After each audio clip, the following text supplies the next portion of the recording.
In Chinese pop culture, there's a drunk monk everybody knows. He appears in a Chow Yun-fat movie called The Mad Monk. He stars in a 1985 TV series watched by hundreds of millions of people across mainland China. He shows up in cartoons, in temple festivals, in children's stories. He's always laughing, he's always drinking, and he always somehow ends up saving someone. But here's the strange part. This character isn't made up. He was a real man. Born in 1130, died in 1207.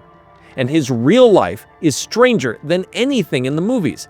He was expelled from the most famous temple in Hangzhou. He broke virtually every rule a Buddhist monk is supposed to follow. And he was worshipped for it. His name was Lǐ Xiūyuán. The world knows him as Ji Gong, Lord Ji, the Mad Monk of China. And today, Chinese Buddhism considers him one of the 18 Arhats, enlightened beings who transcend every rule the rest of us live by. So who was he actually? And how does a monk who drank, ate meat, and broke his vows become one of the most worshipped figures in Chinese Buddhism? Let me tell you the real story of Ji Gong. Lǐ Xiūyuán was a real person. He was born in 1130 in Tiantai, a small county in what's now Zhejiang province, during the southern Song dynasty. His family was educated, devout. His father was a government official. His mother was deeply Buddhist. She had prayed at Tiantai Shan, Mount Tiantai, the birthplace of Tiantai Buddhism, for a son. When he was born, she dedicated his life to the Buddha. He grew up in temples. He studied the classical texts. By the time he was a young man, everyone expected him to become a senior monk. In his early 20s, he entered Lingyan Temple outside Hangzhou. Lingyan is still standing today. It's one of the oldest and most famous Buddhist temples in China. It's been a pilgrimage site for 1700 years. I've been there. It's spectacular. At the temple, Lǐ Xiūyuán was ordained.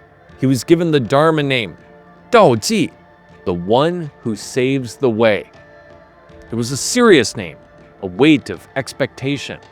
And almost immediately, he started breaking the rules. He drank wine, forbidden. He ate meat, forbidden. He slept in the wrong places. He sang in the temple halls instead of chanting. He wandered off from meditation sessions. He wouldn't stay in his robes. He showed up drunk to ceremonies. He talked back to senior monks. He was, by the standards of every Buddhist monastery in China, a walking disaster. The senior monks at the temple complained. Then they demanded. They went to the abbot named Huiyuan and asked for Dao Ji to be expelled. Now, normally, this is where a young monk's story ends. He gets quietly removed. He goes home to his family in disgrace. But the abbot refused. The abbot is recorded as saying one of the most quoted lines in Chinese Buddhism. 佛门广大，岂不容以颠僧? The gate of Buddha is vast. Cannot it make room for one crazy monk? And the abbot had a reason to say it.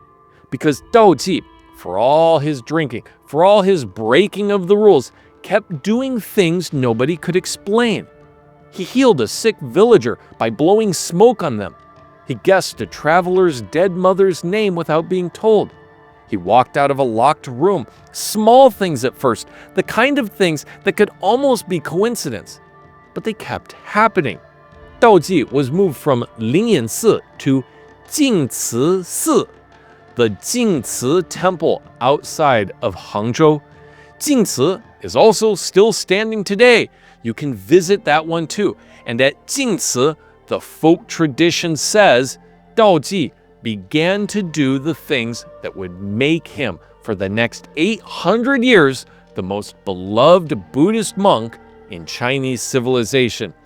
He was no longer Dao Ji to the people around him. They called him Ji Dian, Crazy Ji. They also called him Ji Gong, Lord Ji.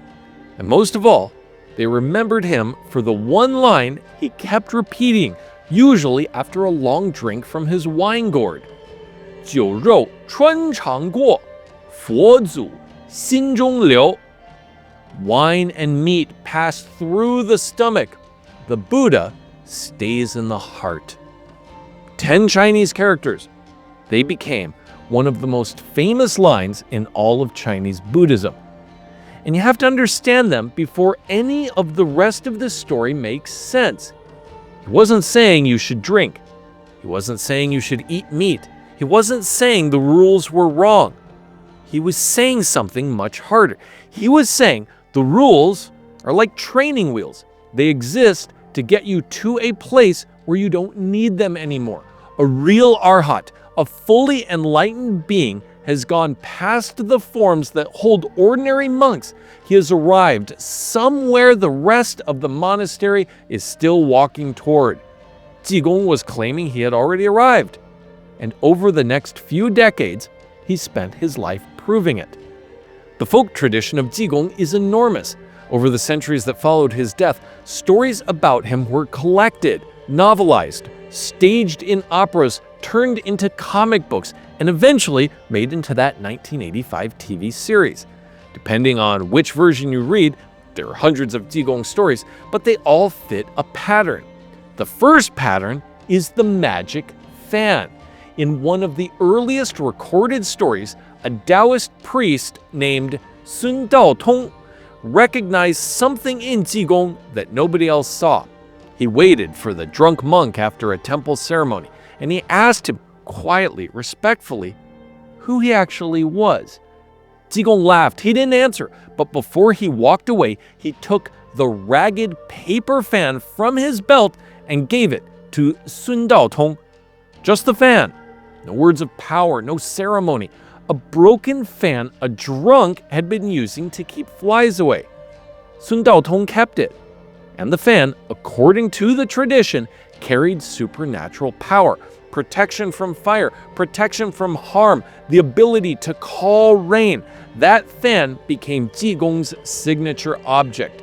In every painting, in every statue, in every retelling, he's carrying that broken, ragged fan. Because in the tradition, the point is this: the poorest looking object can hold the greatest power. The person you dismiss is the one you should have been listening to. The second pattern is justice for the poor. Ji Gong's folk tales are full of corrupt officials, greedy landlords, and cruel magistrates who oppress peasants. And in story after story, Ji Gong arrives, drunk, seemingly harmless, and dismantles them. Sometimes with a trick, sometimes with a miracle, sometimes just by embarrassing them in public until they confess. A corrupt magistrate steals a widow's land. Ji Gong gets him to sign a confession while drunk. A rich miser hoards grain during a famine. Ji Gong waves his fan, and the grain spontaneously vanishes from the miser's storehouse and appears in the street for the hungry. A murderer escapes justice. Ji Gong shows up, points at him, and the man confesses without being asked. The pattern is this: Ji Gong is the defender of people the system has abandoned. He is the Robin Hood of Chinese Buddhism, but he doesn't carry a bow. He carries a wine gourd. The third pattern is the miracle that leaves physical proof. This is the part of the Ji Gong tradition that makes him different from almost every other Buddhist saint. His miracles left things behind, things you can see, things you can touch. The most famous is the miracle at Jingci Temple, a story where Ji Gong, drunk, sleeping in a well for 7 days, somehow delivered massive timber from Sichuan province 1,000 kilometers away through the well itself. The well still exists at Jingci Temple. A log is still stuck in it. Tourists can see it today. It's 800 years old. And there's another one, a story told in a village in the hills outside Hangzhou, a village where, the folk tradition says, Ji Gong did something that looked like a crime and turned out to be the purest act of mercy in the entire Ji Gong canon. It's the most famous Ji Gong story that has ever been told, and I'll point you to it in just a moment. In 1207, Ji Gong was 77 years old. He was living at Jingci Temple. He had spent 50 years breaking the rules of his monastery and saving the lives of people the system had written off. The senior monks had stopped complaining about him decades ago. The villagers brought him wine as offerings. The abbots treated him with careful, wary respect. And on a spring morning in 1207, Ji Gong knew he was going to die. He sat down and wrote his own death poem. In Chinese Buddhism, this is called a Yuan Ji Ji, an enlightenment gatha. A monk writes it when he knows his time has come. Ji Gong says, 60 years of chaos. East wall now falls to the west. As I gather it all up and go home, the water still joins the blue sky. He predicted the hour. He closed his eyes and he died. The monks at Jingci prepared his body for cremation. They expected a quiet funeral, a dignified end to a scandalous life. And then the reports started arriving. A traveler from Luzhou, 400 kilometers inland, said he had shared a jug of wine with Ji Gong 3 days after the monk's death. A merchant in Suzhou said the same. Another traveler, another city. The descriptions matched. The ragged robe, the wine gourd, the torn fan, still drunk, still laughing. In Chinese Buddhism, there is a category of being called Luohan, or Arhat. There are 18 of them in the tradition. An Arhat is a fully enlightened being, someone who has gone past the training the rest of the monks are still inside. They don't die the way ordinary people die. They can appear in multiple places. They can be in 2 places at once. They can come back. After Ji Gong's death, the tradition concluded something the abbot at Lǐ had suspected 50 years earlier.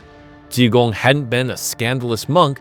He had been Xianglong Luohan, the Taming Dragon Arhat, one of the 18, fully enlightened, walking the earth for half a century disguised as a drunkard, helping people who needed it and quietly proving over and over that enlightenment is not what you think it looks like. Today, Ji Gong is one of the most worshipped Buddhist figures in Chinese civilization. Lǐ Temple has a memorial hall for him. Jingci Temple has the well with the log in it. Tiantai County has a birthplace shrine. There are Ji Gong temples across Zhejiang, Fujian, Hong Kong, Taiwan, and Southeast Asia. And every single statue of him in every single temple shows him the same way the villagers saw him 800 years ago.